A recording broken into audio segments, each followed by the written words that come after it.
Assalamualaikum warahmatullahi wabarakatuh.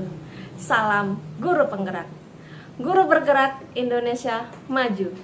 Perkenalkan, nama saya Ina Agustina, calon guru penggerak angkatan 4 dari SMP Negeri 3 Blitang Madang Raya, Kabupaten Ogan Komering Ulu Timur, Provinsi Sumatera Selatan. Di video kali ini, saya akan menayangkan video sosialisasi atau pengimbasan yang saya dapatkan dari pendidikan guru penggerak materi modul 1 paradigma dan visi guru penggerak. Mari kita saksikan bersama-sama. Bismillahirrahmanirrahim. Assalamualaikum warahmatullahi wabarakatuh. Selamat pagi Bapak Ibu semua.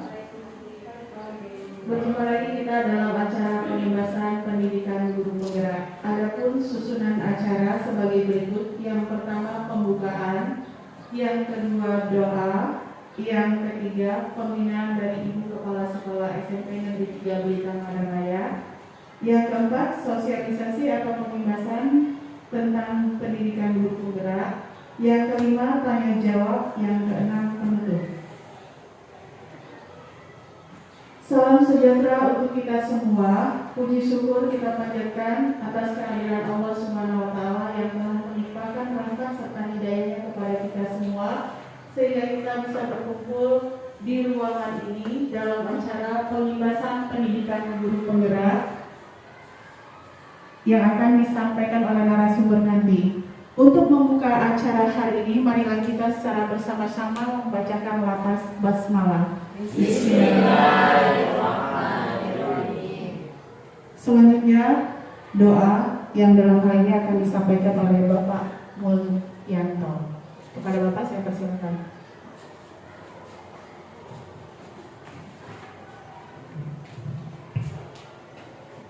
Bismillahirrahmanirrahim. Alhamdulillahirrahmanirrahim. Allahumma sholli ala Muhammad wa ala ali Muhammad. Rabbana zalamna anfusana wa illam taghfir lana wa tarhamna lanakunanna minal khasirin. Rabbana ighfir lana wa li ikhwanina alladzina sabaquna bil iman wa la taj'al fi qulubina ghillan lil ladzina amanu rabbana innaka ra'ufur rahim. Allahumma nas'aluka al-'afwa wal 'afiyata fid dunya wal akhirah. Allahumma nas'aluka jannata wa ma qurraba ilaiha min qawlin aw amalin wa na'udzubika minan nar wa ma qurraba ilaiha min qawlin aw amalin. Rabbi sholli shodari wa yassir li amri wa hlul 'uqdatam min lisani yafqahu qawli. Rabbana la tuzigh qulubana ba'da idh hadaitana wa hab lana min ladunka rahmah innaka antal wahhab. Rabbana atina fid dunya hasanah wa fil akhirati hasanah wa qina adzabannar. Allahumma sholli ala Muhammad wa ala ali Muhammad walhamdulillahi rabbil alamin. Amin. Terima kasih Bapak.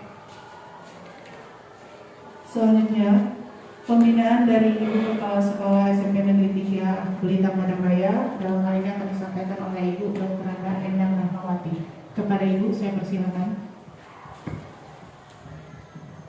Bismillahirrahmanirrahim. Terima kasih pengelola acara atas waktunya. Assalamualaikum warahmatullahi wabarakatuh. Selamat pagi dan salam sejahtera untuk semuanya. Bapak Ibu semuanya, senantiasa kita panjatkan puji dan syukur kehadirat Allah Subhanahu wa Ta'ala yang telah banyak sekali memberikan kenikmatan kepada kita semuanya, sehingga acara pada pagi hari ini bisa kita laksanakan meskipun ini ada beberapa yang tidak berada di ruangan ini karena melaksanakan tugas yang lainnya. Dan sholawat beserta salam marilah kita haturkan kepada junjungan kita Nabi Agung Muhammad Sallallahu Alaihi Wasallam yang senantiasa kita nantikan syafaatnya sampai ke yaumul akhir nanti. Bapak Ibu, pagi ini kita melaksanakan kegiatan pengimbasan pendidikan guru penggerak yang alhamdulillah di sekolah kita ini ada salah satu guru kita yang berhasil ataupun lolos menjadi guru penggerak Maka pada kesempatan ini juga beliau akan mengimbaskan apa yang telah beliau peroleh kepada kita semuanya, sehingga mudah-mudahan apa yang beliau sampaikan nanti akan banyak manfaatnya bagi kita semuanya.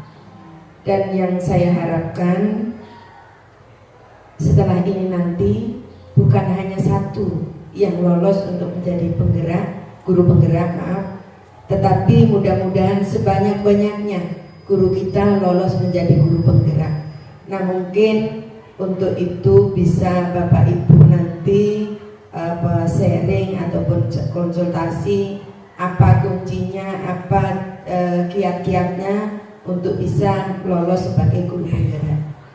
Kebetulan sekolah kita juga sudah menjadi sekolah penggerak, jadi akan sangat mendukung dalam hal kemajuan sekolah kita kalau semakin banyak Bapak Ibu yang lolos menjadi guru penggerak.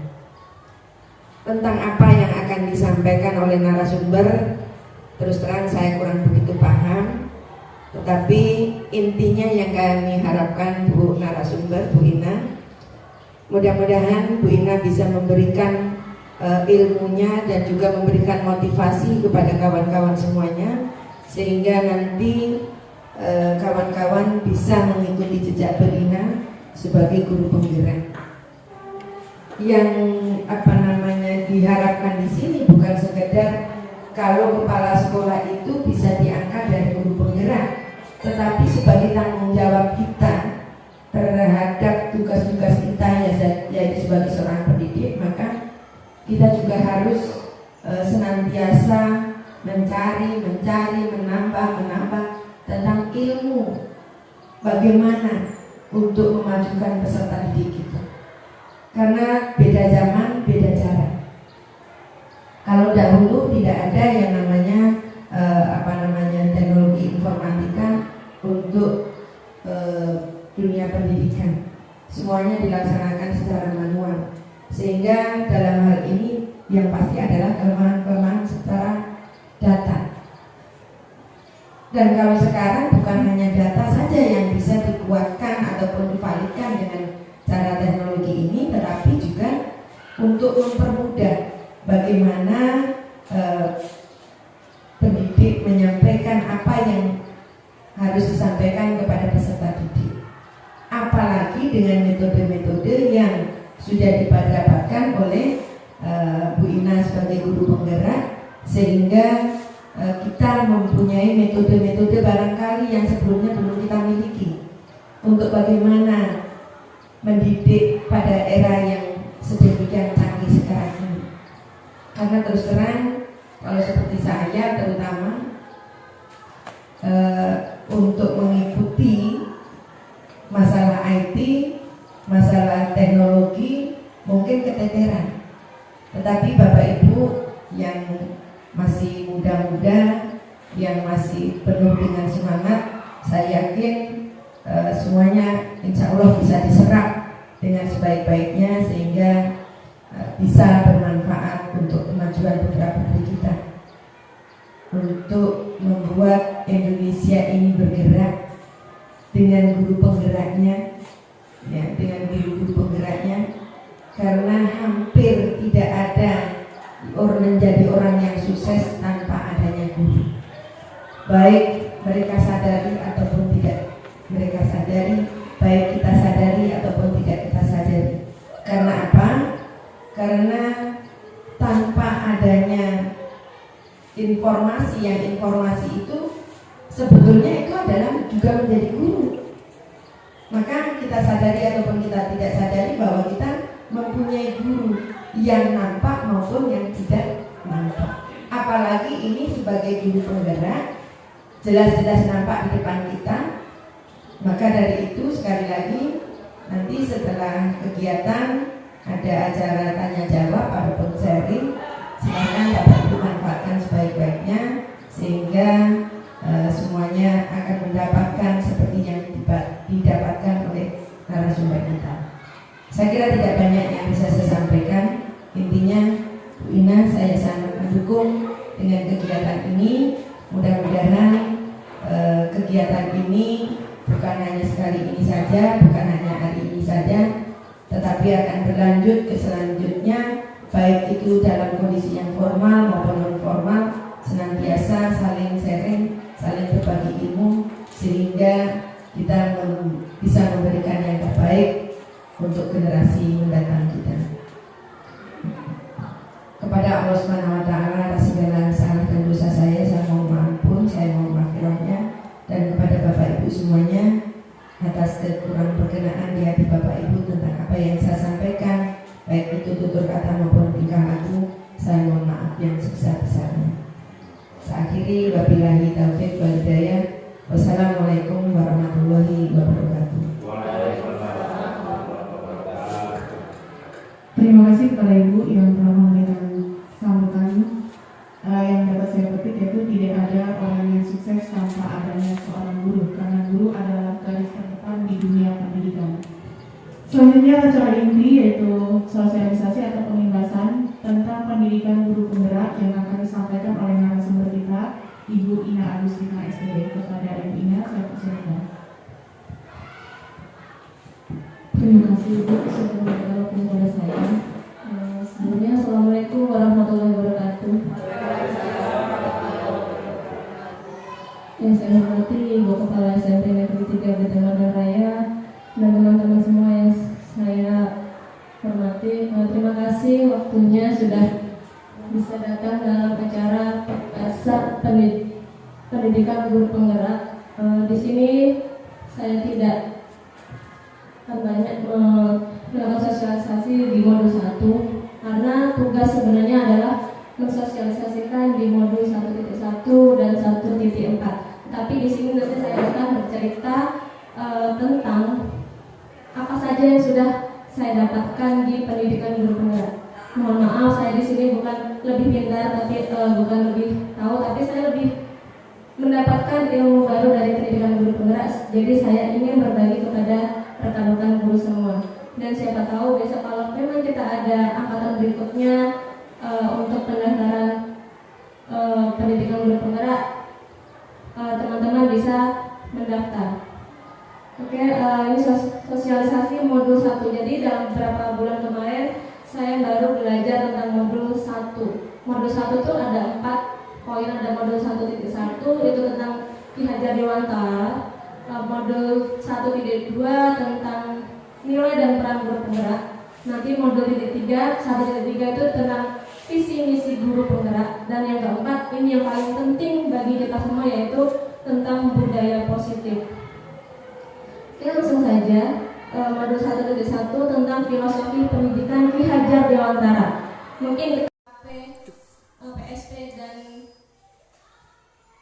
IHT PSP kita sudah belajar tentang filosofi pendidikan Ki Hajar Dewantara. Di sini saya hanya mengingatkan saja tentang Ki Hajar Dewantara. Ada yang masih ingat kemarin kita belajar tentang filosofi pendidikan Ki Hajar Dewantara itu yang bagaimana kemarin?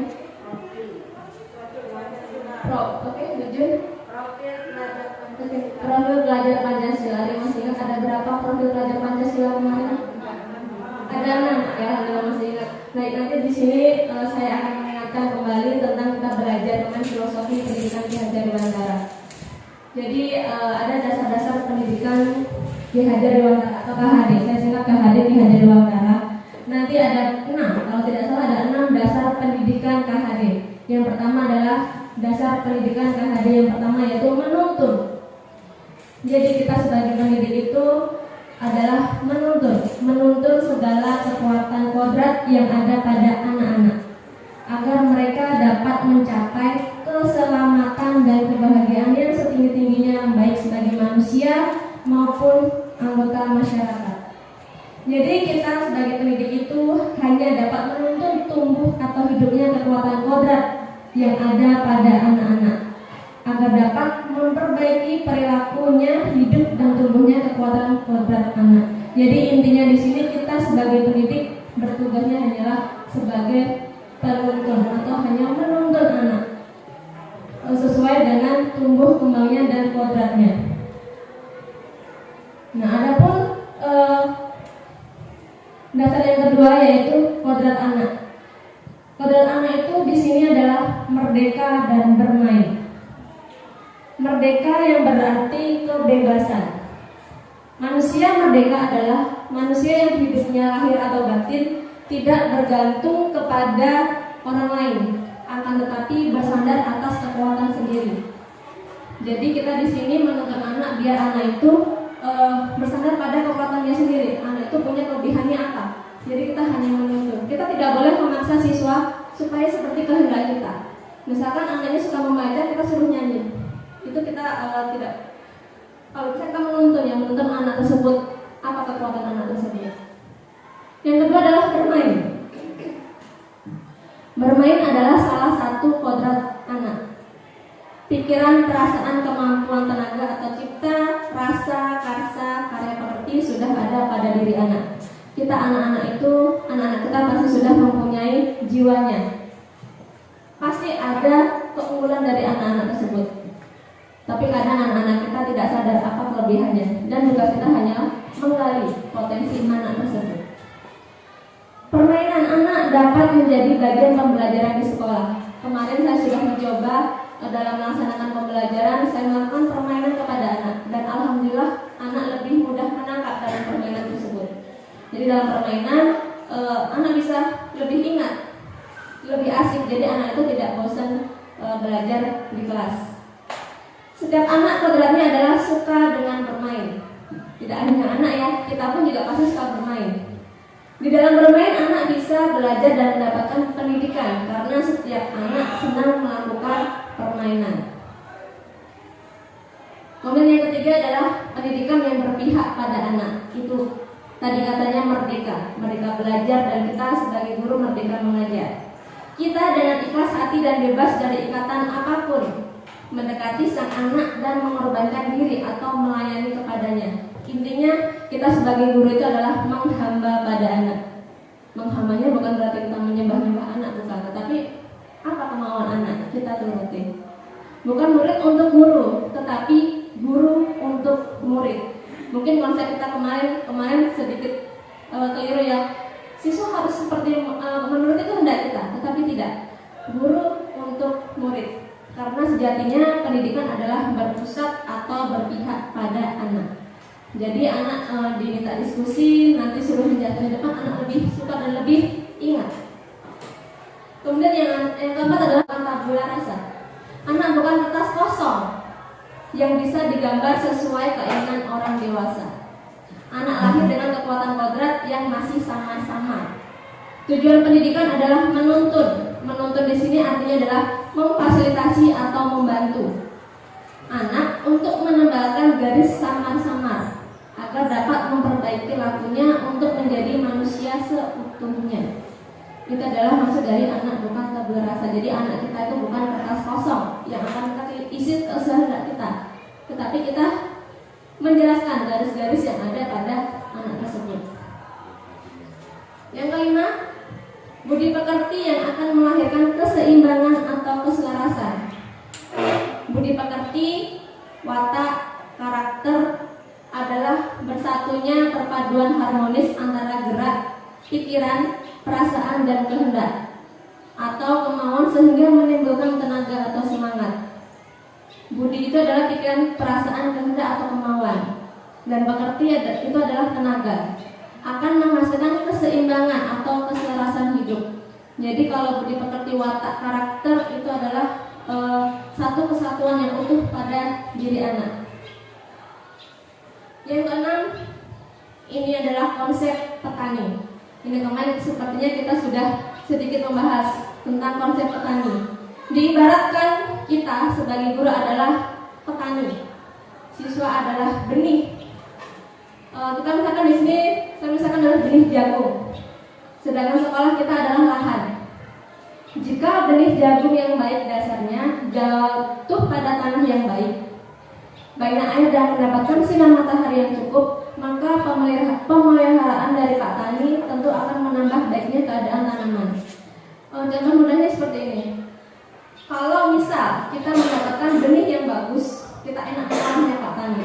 Tetapi bagaimana kalau kita mendapatkan benih jagung yang kurang bagus? Kita pasti akan terus memberi pemeliharaan yang ekstra. Misalkan rajin memberikan pupuk atau mengolah lahan tersebut tanahnya, jadi tidak tandus. Terus bagaimana kalau kita sudah punya benih yang bagus, pakannya juga bagus, tapi lahannya kurang bagus?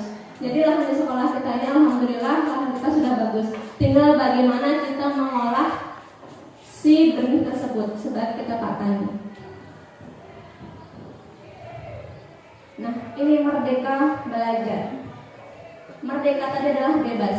Merdeka belajar itu adalah cita-cita pendidikan Indonesia dan pembelajaran yang mengembangkan profil pelajar Pancasila untuk mewujudkan pelajar berkarakter. Jadi alhamdulillah kita sudah sebagai sekolah penggerak. Jadi semua yang kita sekarang adalah sudah mewujudkan profil pelajar Pancasila. Jadi kita tinggal memunculkan pelajar-pelajar yang berkarakter. Merdeka menurut Ki Hajar Dewantara artinya tidak hanya terlepas dari perintah, akan tetapi juga cakep buat memerintah diri sendiri. Jadi kita jangan merintah dulu ke orang lain, kita perintah diri kita sendiri dulu. Bagaimana? Jadi intinya kita mendisiplinkan diri kita terlebih dahulu sebelum kita mendisiplinkan orang lain. Jadi kita juga harus merdeka. Merdekakan kita dulu sebelum kita merdekakan anak kita. Ini tadi profil pelajar Pancasila ada 6. Yang pertama adalah beriman, bertakwa kepada Tuhan Yang Maha Esa, dan berakhlak mulia. Di sini maksudnya adalah akhlak beragama, akhlak pribadi, akhlak kepada manusia, akhlak kepada alam, dan akhlak bernegara. Yang kedua, berkebinekaan global. Maksud dari berkebinekaan global yaitu mengenal dan menghargai budaya, komunikasi dan interaksi antar budaya, refleksi dan tanggung jawab terhadap pengalaman kebinekaan, dan berkeadilan sosial. Profil pelajar Pancasila yang ketiga yaitu bergotong royong. Bergotong royong di sini bermaksud dari kolaborasi dan kepedulian. Yang keempat, kreatif. Jadi kita sebagai guru dan ingin mewujudkan karakter siswa, kita seharusnya menghasilkan gagasan yang orisinil, menghasilkan karya dan tindakan yang orisinil, memiliki keluasan berpikir dalam mencari alternatif solusi permasalahan. Jadi kita juga harus kreatif supaya anak didik kita ikut berkreatif. Yang kelima adalah bernalar kritis. Bernalar kritis di sini maksudnya adalah memperoleh dan memproses informasi dan gagasan, menganalisa dan mengevaluasi penalaran, merefleksikan dan mengevaluasi pemikirannya sendiri. Yang terakhir adalah mandiri, pemahaman diri dan situasi regulasi diri. Itu adalah ringkasan modul 1.1 tentang Ki Hajar Dewantara. Selanjutnya kita ke modul 1.2 tentang nilai dan peran guru. Kita sebagai guru kita punya nilai dan peran. Nah, di sini ada lingkaran-lingkaran. Kita di sini ada sebagai guru. Dan di lingkaran yang tengah itu ada nilai. Jadi nilai kita apa saja? Nilai kita ada mandiri, reflektif, kolaboratif, inovatif, dan berpihak pada murid. Itu nilai sebagai guru. Yang pertama adalah mandiri. Kita harus mandiri sebagai guru, harus reflektif sebagai guru, harus kolaboratif, harus inovatif, dan berpihak pada murid. Jadi ingat tadi bukan guru untuk murid, tapi murid untuk guru. Dan apa saja peran kita? Peran kita sebagai guru yaitu ada menggerakkan komunitas praktisi. Misalkan kita bisa juga MGMP antar mapel di sekolah. Misalkan guru IPS bergabung dengan IPS, itu adalah menggerakkan komunitas praktisi. Perannya lagi adalah menjadi coach bagi guru lain. Misalkan kalau ada yang bisa aplikasi apa tuh kita keluarkan ke teman-temannya, jadi sebagai coach. Kemudian mendorong kolaborasi. Peran selanjutnya adalah mewujudkan kepemimpinan murid. Dan yang terakhir adalah menjadi pemimpin pembelajaran. Kita kalau menjadi pemimpin pembelajaran sepertinya oke, nah ya di kelas. Mewujudkan kepemimpinan murid. Jadi meminta murid untuk memimpin doa itu juga termasuk mewujudkan kepemimpinan murid. Selanjutnya adalah ke modul 1.3 tentang visi dan misi guru. Jadi kalau kita kemarin seringnya mendengarnya visi misi sekolah, kita sebagai guru juga harus punya visi misi. Kita tuh pengen bagaimana? Murid kita tuh pengen yang bagaimana? Apakah murid yang kreatif, inovatif, atau yang bagaimana? Jadi kita harus punya visi, punya misi. Apa arti penting bagi Anda sebagai seorang guru? Jadi visi menjadi pandangan ke depan yang memberikan landasan kuat program apa yang dilaksanakan pada satuan pendidikan agar tercapai visi tersebut. Kemudian visi seperti apa yang Anda miliki sebagai seorang guru? Jadi ingin menciptakan pembelajaran yang terfokus, mengembangkan bakat, minat, serta kebutuhan murid sehingga murid dapat mencapai keberhasilan yang dimimpikan dengan cara mentransformasikan pendidikan menjadi lebih menyenangkan dan berpusat pada pengembangan potensi siswa. Itu singkat saja tentang visi dan misi. Ini adalah poin paling penting di modul 1, yaitu tentang budaya positif. Di sekolah kita, budaya positif di sekolah kita apa? Kita hari Jumat tadi? Literasi. Oke, kita sudah melaksanakan literasi ya. 1 minggu 3 kali ya, kita literasi. Terus, apa lagi? Jumat bersih. Oke, kita tadi pagi sudah melaksanakan Jumat bersih. Itu adalah sudah budaya positif sekolah kita. Terus, sebagai seorang guru, budaya positifnya apa? Di kelas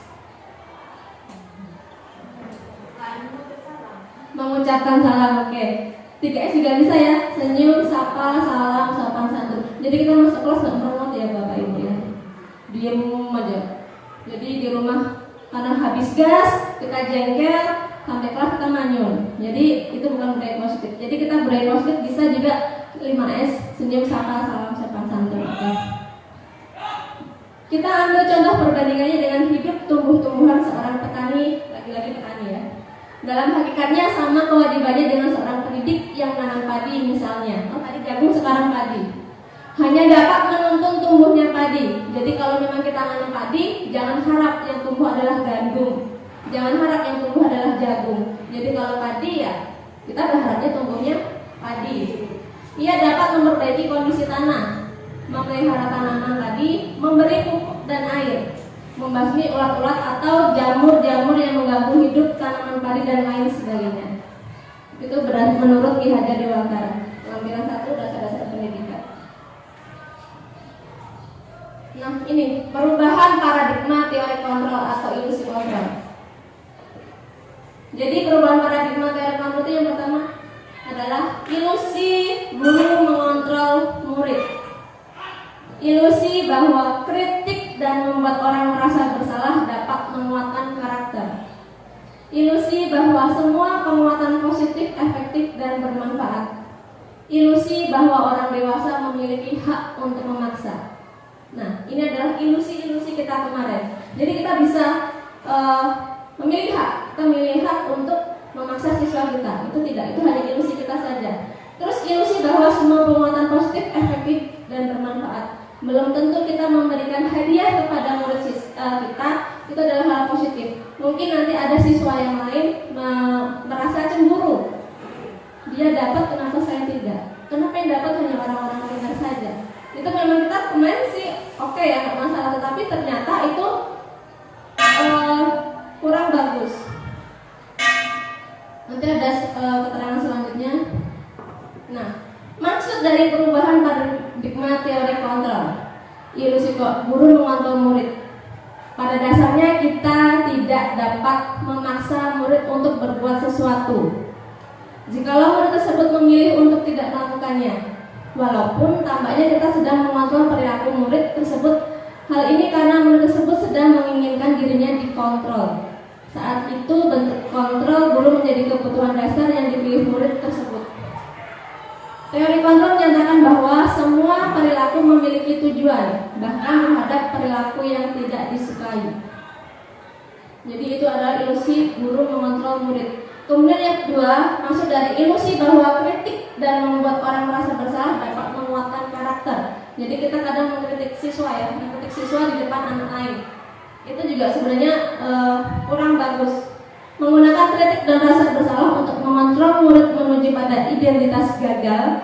Titik mereka belajar untuk merasa buruk tentang diri mereka. Titik mereka mengembangkan dialog diri yang negatif.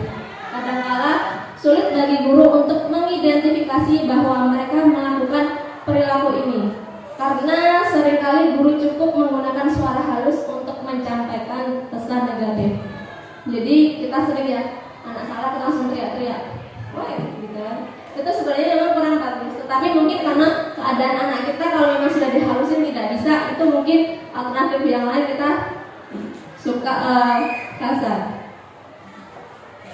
Maksud dari perubahan paradigma teori kontra ilusi bahwa semua penguatan positif efektif dan bermanfaat.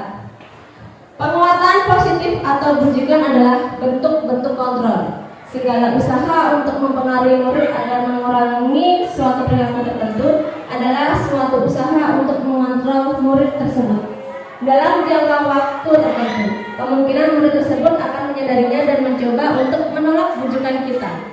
Atau bisa jadi murid tersebut menjadi tergantung pada pendapat sang guru untuk berusaha. Jadi maksudnya seperti ini, kalau kita memberikan solusi kepada anak, jadi nanti anak selalu bergantung kepada kita.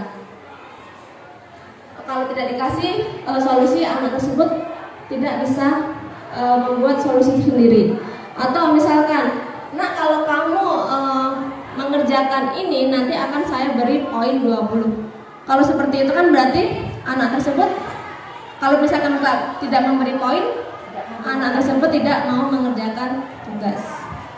Kemudian selanjutnya adalah ilusi bahwa orang dewasa memilih hak untuk memaksa. Banyak orang dewasa yang percaya bahwa mereka memiliki tanggung jawab untuk membuat murid-murid berbuat hal-hal tertentu. Apapun yang dilakukan dapat diterima selama ada sebuah kemajuan berdasarkan sebuah pengukuran kinerja. Pada saat itu pula orang dewasa atau sebagai guru akan menyadari bahwa perilaku memaksa tidak akan efektif untuk jangka waktu panjang dan sebuah hubungan permusuhan akan terbentuk. Itu tadi misalnya si A mendapatkan hadiah dari guru, tetapi si B tidak mendapatkan hadiah dari guru. Si B jadi merasa iri dan akhirnya musuhi si A. Itu misalnya memihak pada siswa. Kemudian perubahan paradigma stimulus respon atau teori kontrol. Bisakah kita mengontrol seseorang? Bisa tidak kita mengontrol seseorang? Oke, tidak katanya. Baik. Jadi apa sih perbedaan stimulus respon sama teori kontrol? Jadi ketika stimulus respon itu adalah kita mencoba mengubah orang agar berpandangan sama kita. Jadi kemarin kita sudah melaksanakan SR ya, stimulus respon. Kita memaksa orang lain sama dengan kita. Kalau saya bisa seperti ini, anak juga harus bisa seperti ini. Jadi teori kontra yang benar adalah kita berusaha memahami pandangan orang lain tentang dunia. Jadi anak pun juga boleh berpendapat, tidak harus sama dengan kita. Kemudian stimulus respon yang kedua adalah perilaku buruk dilihat sebagai suatu kesalahan. Kita selalu melihat hal-hal yang buruk itu adalah kesalahan. Tetapi teori kontrol yang baik adalah semua perilaku memiliki tujuan. Mungkin kalau kita tidak membenarkan perilaku yang salah, perilaku negatif pada siswa, tetapi kita harus tahu sebenarnya siswa tersebut kenapa melakukan hal negatif tersebut. Misal kalau ada siswa datang terlambat, kita mengejarnya langsung siswa terlambat tersebut, dia memang pemalas. Kita seharusnya juga harus tahu siswa terlambat apa alasannya. Apakah dia rumahnya jauh dan harus berjalan kaki atau bagaimana sebelum kita mengejar anak.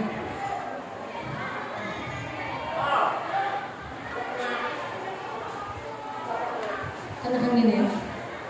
Oke. Stimulus respon yang selanjutnya adalah orang lain bisa mengontrol saya.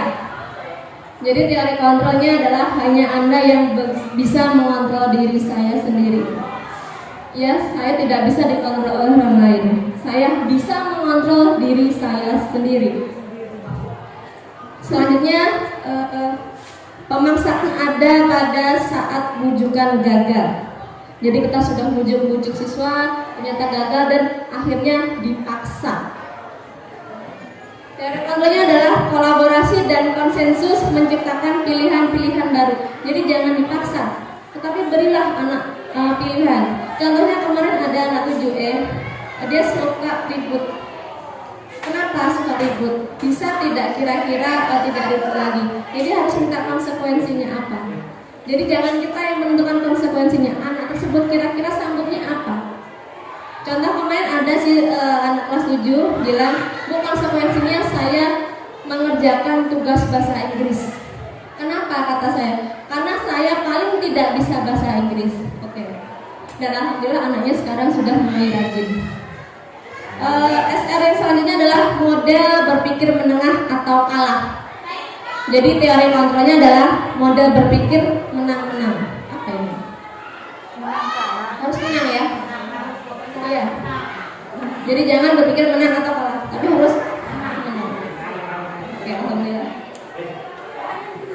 Ada yang mau ditulis? Ya. Oke, langsung ya. Dan next ke apakah makna disiplin? Oke. Kita sering mendisiplinkan siswa. Tapi apakah kita tahu disiplin itu apa? Jadi disiplin itu berasal dari bahasa Latin disiplin, yang artinya belajar. Makna asal dari kata ini berkonotasi dengan disiplin diri dari murid-murid Socrates dan Plato. Disiplin diri membuat orang menggali potensinya menuju sebuah tujuan apa yang dia hargai. Namun dalam budaya kita, makna kata disiplin telah berubah menjadi sesuatu yang dilakukan seseorang pada orang lain untuk mendapatkan kepatuhan.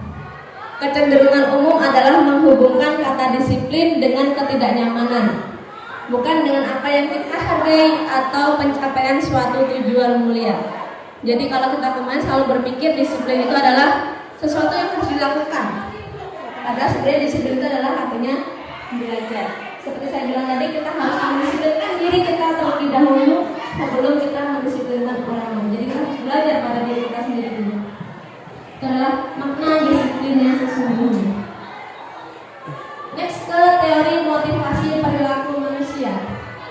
Untuk menghindari ketidaknyamanan atau hukuman, ini yang motivasi eksternal dulu. Untuk menghindari ketidaknyamanan atau hukuman, apa yang akan terjadi apabila saya tidak melakukannya?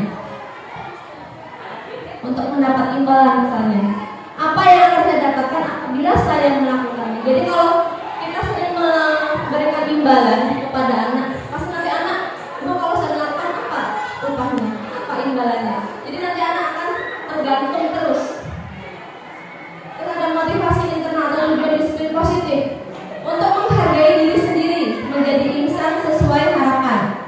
Jadi saya akan menjadi orang yang seperti apa bila saya melakukannya. Jadi intinya kita menanamkan positif kepada siswa. Kalau saya melakukannya, apa sih yang saya dapat? Yang saya dapat bukan berarti imbalan ya. Di diri saya ini apa yang akan saya hasilnya apa?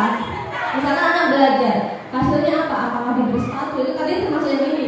Tapi kalau anak harus belajar, berarti saya nanti bisa materinya. Nah, ada keyakinan kelas, ada hukuman, dan ada penghargaan.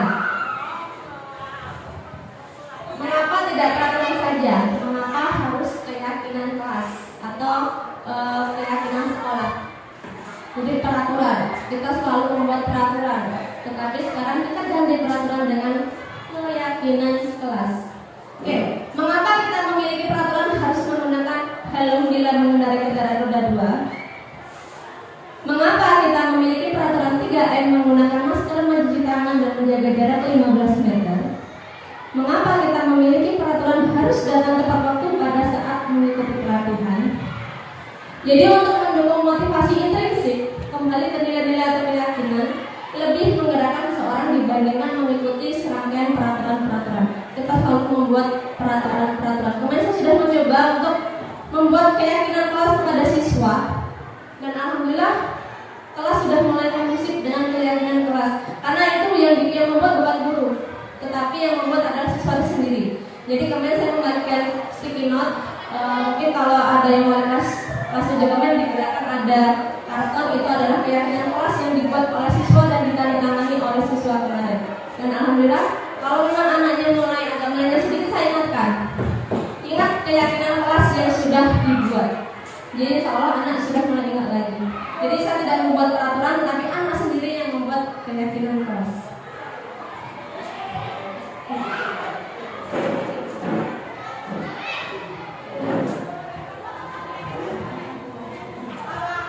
Nah, ini adalah contoh dari kesepakatan kelas.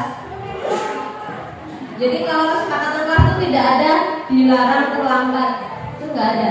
Jadi di situ datang tepat waktu mengucapkan salam. Jadi tidak ada kata dilarang, jangan terlambat, tidak ada. Jadi kalau keyakinan kelas itu kata-katanya kata-kata positif, datang tepat waktu.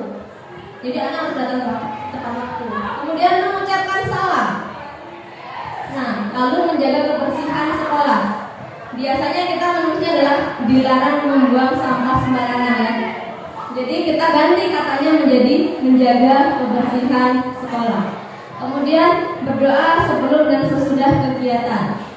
Kemudian aktif dalam pembelajaran. Biasanya kita menulisnya adalah jangan malas belajar. Jadi kita hindari kata jangan, dilarang, dan tidak. Kemudian tertib. Ini adalah contoh dari kesepakatan kelas. Ini juga ada kesepakatan kelas yang lain. Contohnya adalah kami guru dan murid yang saling menyayangi. Jadi kita ingatkan, kita saling menyayangi. Jadi kalau kita saling menyayangi, bagaimana? Kita harus saling menghargai kan ya. Kemudian selanjutnya adalah kami murid yang semangat belajar. Ini adalah contoh dari kesepakatan kelas. Kemudian kami murid yang peduli dengan teman-teman. Berarti ya kalau memang ada yang membeli, kita ingatkan kesepakatan kelasnya adalah kalian sudah tulis ini nih, kami murid yang peduli dengan teman-teman. Jadi kalau ada anak yang saling membeli, kita ingatkan. Kita jangan mengarahin siswa, tapi kita hanya mengingatkan saja. Nah sekarang di sini ada tabel dan sebelah ini kosong. Sekarang Bapak Ibu yang jawab ya. Peraturan. Ini nanti termasuk keyakinan kelas yang bagaimana? Selalu kembalikan buku ke tempatnya. Itu apa? Sikapnya apa? Keyakinan kelasnya sebagai apa dia? Kalau selalu kembalikan buku ke tempatnya. Bukan, maksudnya mengajarkan anak apa gitu? Mengajarkan anak berkarakter yang bagaimana? Oke, kita sebutkan apa? Bertanggung jawab, mandiri. Oke, nanti ya kita save dulu ya. Tertib, tanggung jawab, mandiri. Oke. Pertanyaan yang kedua, dilarang mengganggu orang lain. Ini peraturan ya, bukan keyakinan kelas ya. Berkarakternya apa itu? Keyakinan kelasnya.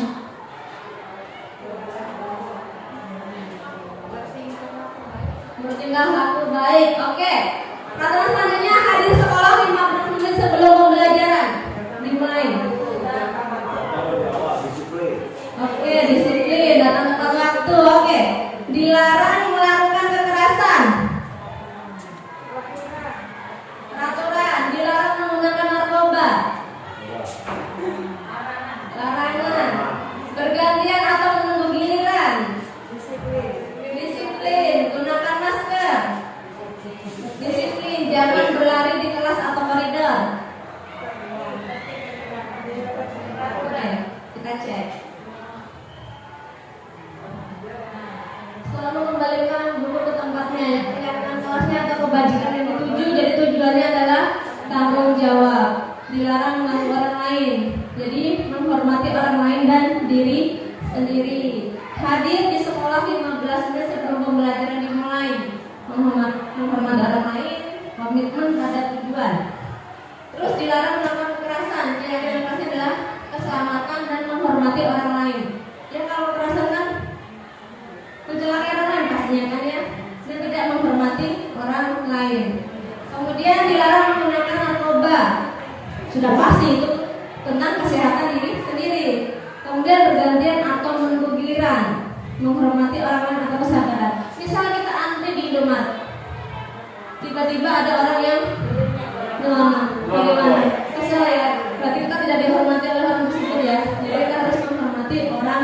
lain. Menggunakan masker, kesehatan, dan kesehatan pada diri kita dan orang lain, keselamatan juga, dan kepedulian terhadap orang lain. Jangan berlari di kelas atau koridor. Itu juga keyakinan kelas atau kebajikan. Yang ketiga adalah keselamatan, keamanan, dan kepedulian.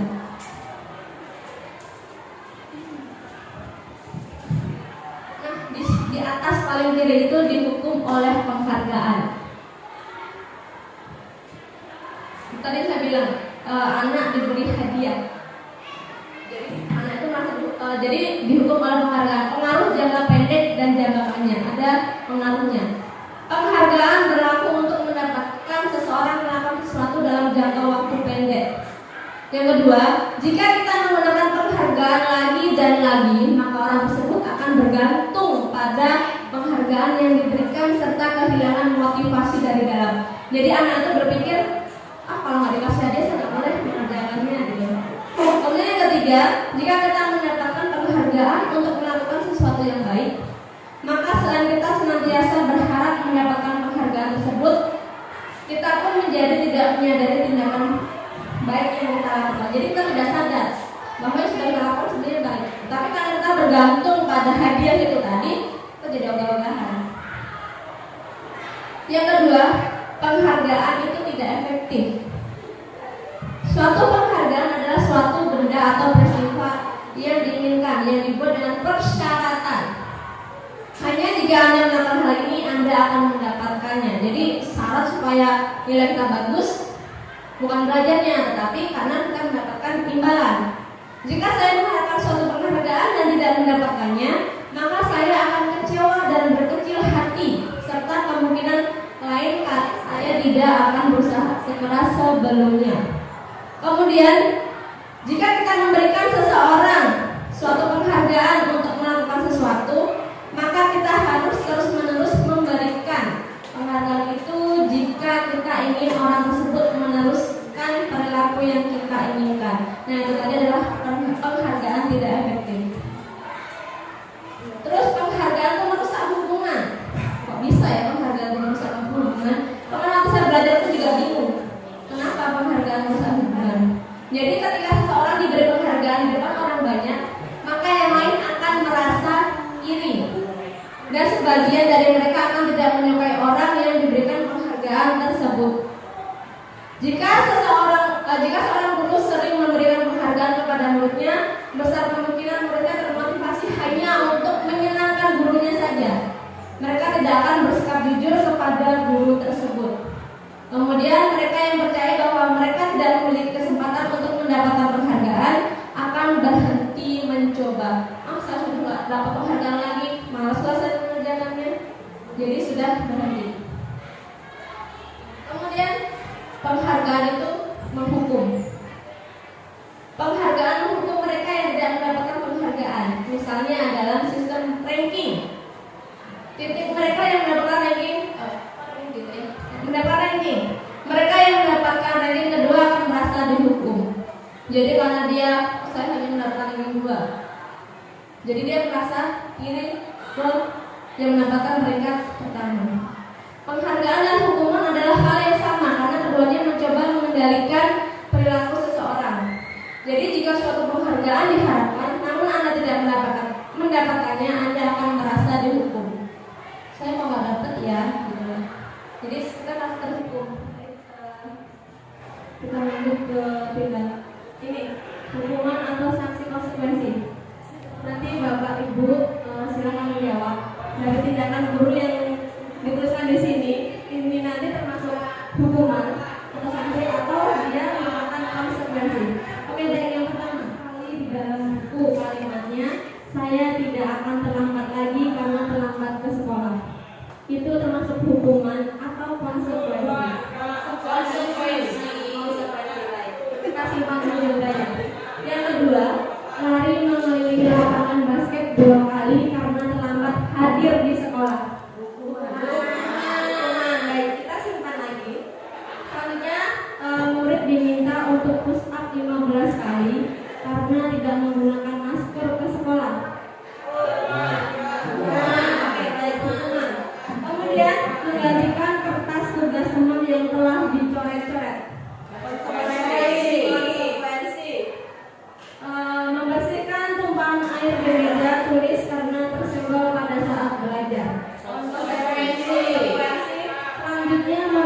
murid tidak mengenakan sepatu seharian di sekolah karena tidak menggunakan sepatu hitam. Ayo, hukuman atau konsekuensi? Meminta murid tidak mengenakan sepatu seharian di sekolah karena tidak menggunakan sepatu hitam. Jadi anak itu tidak menggunakan sepatu warna hitam sehingga sama gurunya diminta untuk tidak menggunakan sepatu. Konsekuensi.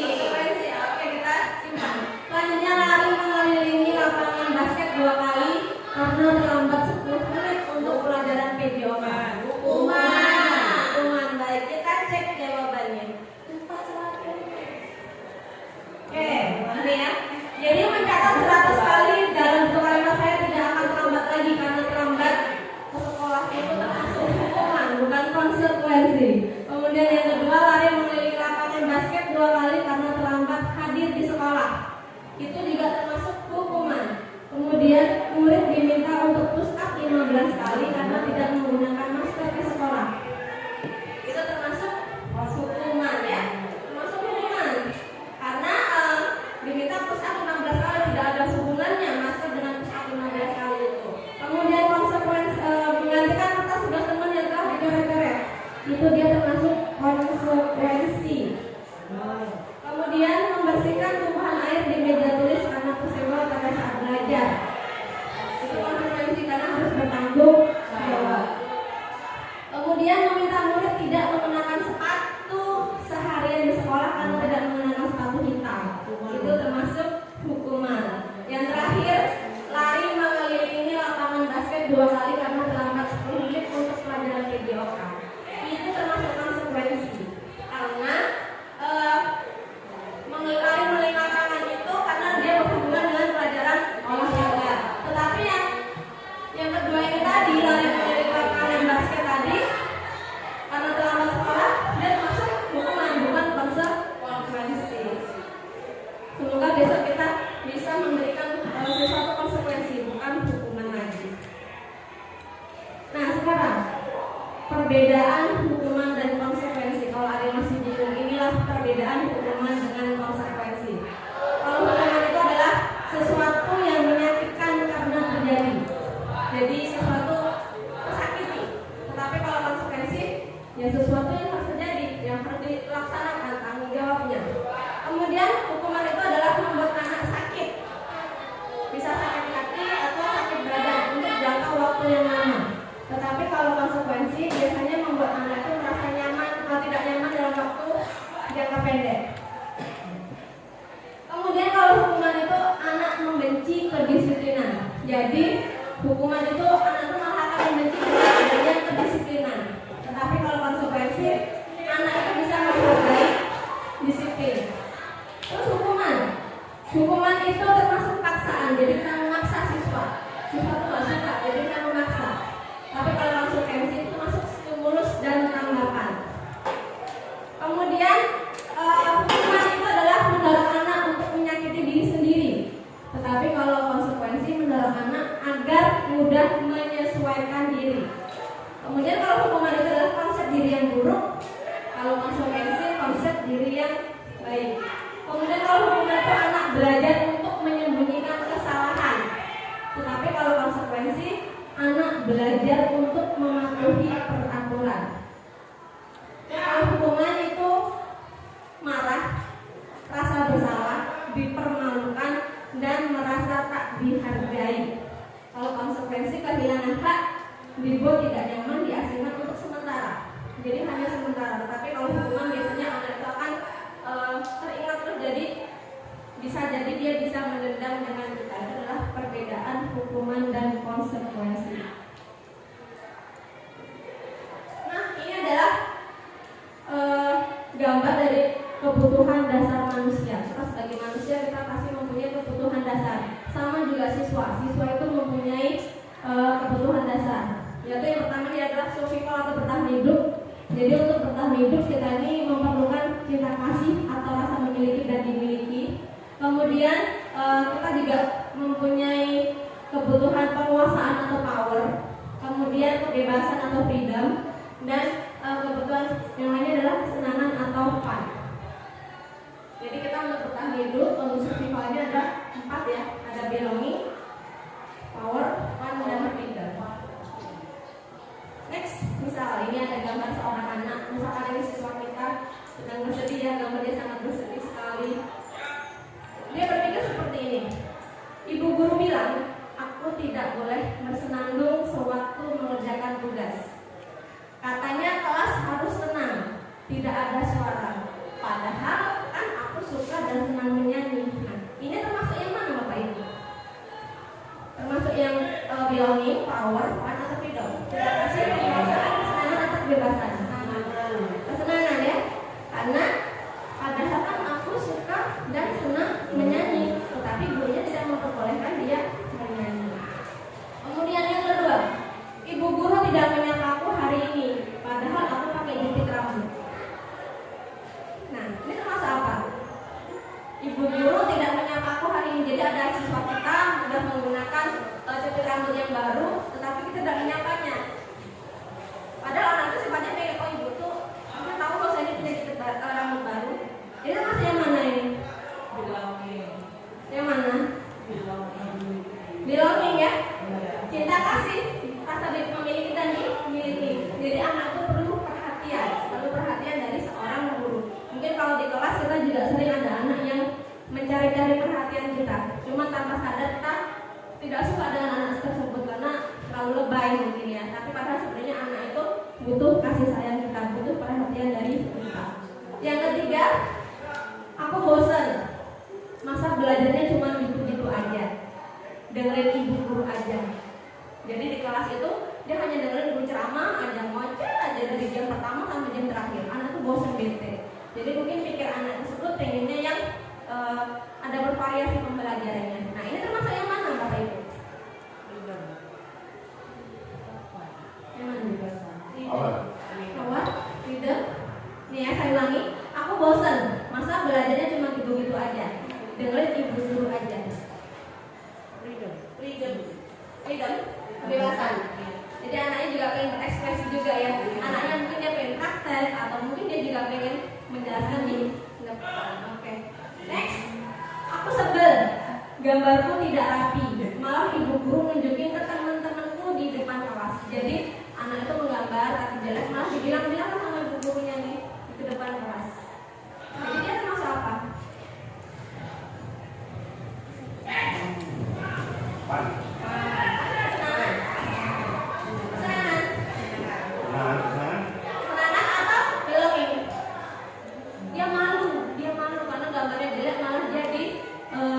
Tunjukkan ke teman-temannya.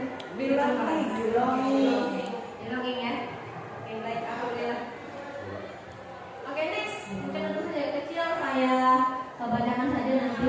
Ini ada identitas gagal, ada identitas berhasil atau sukses, dan identitas berhasil atau sukses. Jadi di sini ada nanti ada sebagai kita sebagai guru ada penghukum, ada pembuat merasa bersalah, ada kita guru juga sebagai teman, dan ada pemantau atau sebagai manajer. Nah, kira-kira kita nanti ada di posisi manakah kita? Guru berbuat yang pertama, guru berbuat penghukum, sebagai penghukum. Jadi dia nanti menghardik, menunjuk-nunjuk, menyakiti, menyindir. Kamu ini, nah, di sini kayak gitu ya, nunjuk-nunjuk. Anak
kesiangan. Oke. Hasil dari pembuatan rasa bersalah adalah menyembunyikan, menyangkal, dan berbohong. Kemudian kalau kita sebagai teman, biasanya siswa malah akan ketergantungan dengan kita. Terus kalau sebagai pemantau, menyesuaikan diri bila diawasi. Jadi kalau kita mengawasi aja, anak itu baru melaksanakannya. Kalau kita nggak mengawasi, anak biasanya cuek. Nah, tapi kalau kita sebagai manajer, kita bisa menguatkan pribadi siswa. Jadi karakter yang ada dalam diri siswa keluar itu yang kita inginkan kan biasa siswa. Jadi tidak memaksa siswa. Terus apa kaitan dengan dunia berkualitas? Jadi kalau sebagai penghukum kaitannya adalah murid meletakkan guru di luar dinas berkualitas. Dunia berkualitas, ya. Jadi murid meletakkan guru di luar dunia berkualitas. Tapi kalau membuat orang merasa bersalah, murid meletakkan guru di dalam dunia berkualitas. Nah, kalau sebagai manajer, jadi murid meletakkan dirinya sebagai individu yang positif dalam dunia berkualitas. Jadi siswanya malah meletakkan dirinya dalam yang sebagai siswa yang positif. Kemudian murid akan berkata apa kalau kita sebagai penghukum? Jadi murid akan berkata, biarkan saja. Nanti juga marah-marah. Jadi malah siswa tuh cuek, biarin aja lah, ibu juga biasanya juga marah-marah. Kemudian murid berkata, kalau kita sebagai pembuat orang merasa bersalah, maafkan saya. Biasanya sih seperti itu, maafkan saya ibu, maafkan saya pak. Terus kalau sebagai teman, murid akan berkata, saya pikir bapak atau ibu teman saya, ternyata begitu. Jadi malah siswa kecewa ya. Saya pikir bapak itu teman saya loh, kok malah seperti itu. Kemudian kalau sebagai pemantau, berapa banyak bintang yang saya harus peroleh? Berapa halaman yang harus saya tulis? Jadi siswa tuh nanya, halaman berapa saja yang harus saya tulis? Nah, tetapi kalau kita sebagai manajer, murid akan berkata, bagaimana caranya saya bisa memperbaiki keadaan? Nah, dampak pada murid sebagai penghukum itu dampaknya adalah mengulangi kesalahan. Jadi anak itu akan mengulangi kesalahan lagi. Terus kalau sebagai pembuat orang merasa bersalah, siswa itu akan merasa rendah diri. Kemudian kalau sebagai teman lemah, biasanya siswa akan lemah, tidak mandiri dan ketergantungan dengan kita sebagai temannya.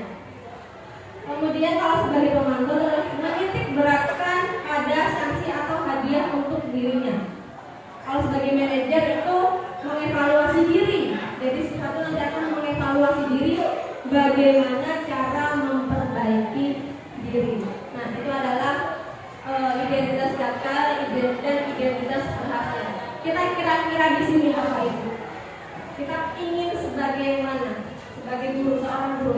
Kita apakah sebagai penghukum, membuat orang merasa bersalah, atau sebagai teman, pemantau, atau sebagai manajer?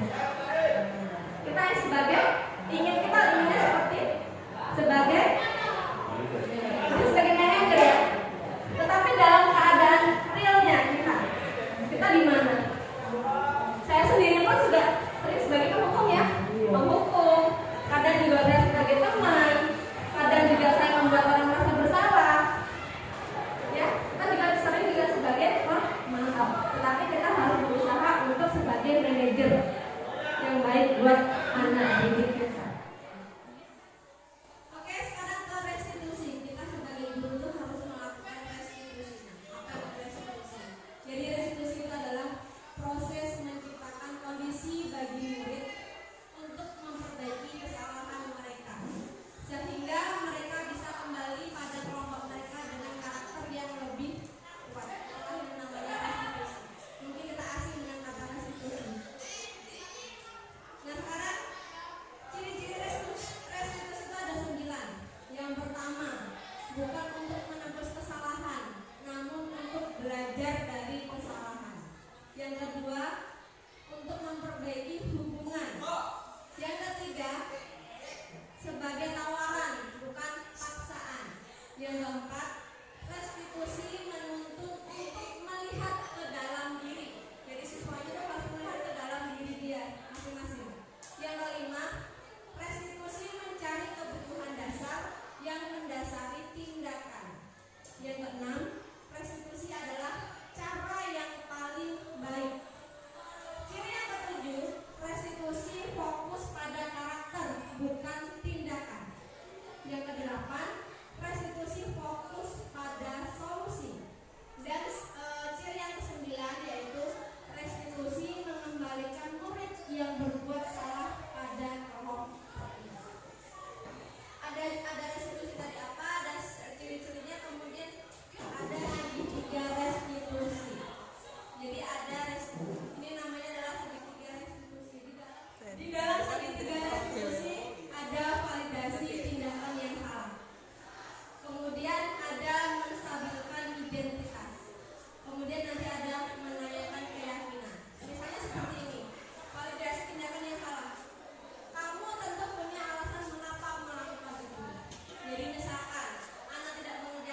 Terima kasih kepada Bapak yang sudah memberikan pertanyaannya mengenai konsekuensi dan hubungan. Kalau tadi saya sampaikan sedikit ini sarinya, tadi sudah ada aturan, tetapi sisa mau apakah yang dilakukan oleh guru tersebut dengan memberikan hukuman atau konsekuensi yang mana yang termasuk di dalam apa yang apakah yang tadi apakah termasuk di hukuman atau konsekuensi. Mau langsung dijawab atau bagaimana? Silakan Mas. Terima kasih Pak Mulyanto atas pertanyaannya. Jadi yang maksud tadi maksud adalah ada anak lompat pagar. Sebelum anak lompat pagar kita sudah memberitahu ya, memberitahu bahwa kalau lompat pagar kita lari. Melompat pagar tembok kita sekian kali, kemudian membawa data setinggi jumlah data setinggi pagar yang dilompat.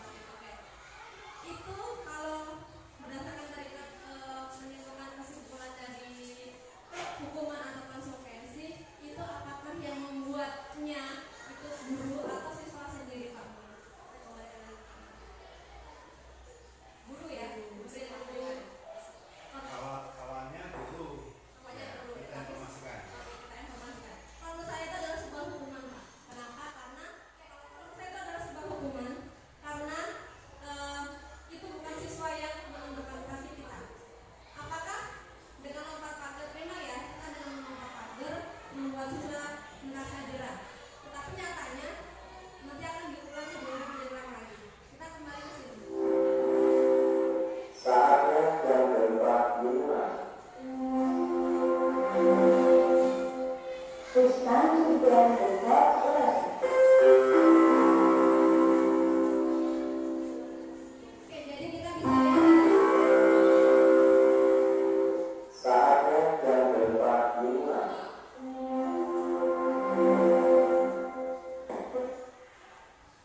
Jadi kita bisa lihat di sini dampak pada murid ketika kita menghukum. Maka siswa akan mengulangi kesalahan tadi. Tapi kalau kita sebagai manajer kita tanya dulu, kenapa alasan apa anak melompat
mau dibagi manakah? Nah, itu arah.